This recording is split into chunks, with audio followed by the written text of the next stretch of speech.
Now, WGAL News 8's Weather on the 8s with meteorologist Christine Ferreira. Good morning. It is 6:18 and we are under a high wind warning until 1 p.m. So that means we'll see sustained winds 20 to 30 miles per hour with isolated gusts of 50 or 60 miles per hour until that time. A rain or snow shower is possible on Wednesday for our next chance of precipitation. We'll have seasonable highs at the end of the week, low 40s. Today, our News 8 Storm Team forecast calls for highs right around 40, mostly sunny this morning, those high winds. Still windy this afternoon, but not as bad as this morning. And this evening, diminishing winds, that's the key. Tonight, mostly clear skies, brisk winds 5 to 15 miles per hour, temperatures in the 20s.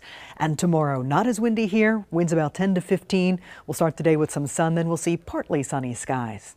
Taking a live look in York, beautiful sight here. The camera has been jumping around though. It is still very windy this morning, so hold on to your trash cans, your car doors when you step outside, and watch out for a lot of debris on the roads, little twigs and branches that could slow you down.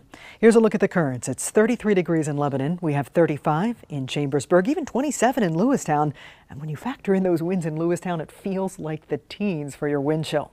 Right now, these are the current sustained wind speeds. Some of the highest include 29 miles per hour in Lancaster, 31 miles per hour for Chambersburg and Carlisle. That's how fast the wind is constantly blowing. And then you add the gusts on top of that. These are just the peak wind gusts over the last hour. Here's what the predictor shows. Sustained winds dropping off very slowly this afternoon into the evening. Still windy this evening. But look at that. Tonight and early tomorrow, winds not much of an issue.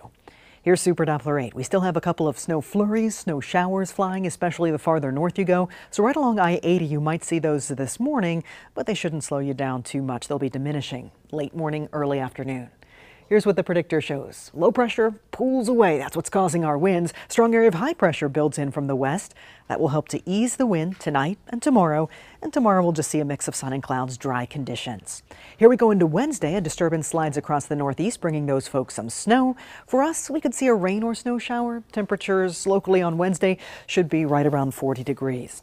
Here's a look at the extended forecast. We stay near 40 through the end of the week. That's seasonable. Saturday, it looks like another powerful front comes in here, which not only might produce a brief mix to rain, but also more wind. So it looks like Sunday could be windy and cold, just like what we saw last night. March. Yes. Welcome to March. Like a line. On Friday, first Friday. That's right. March 1st. Oh, yeah, that's right. All right. Christine, thank you. Thank you.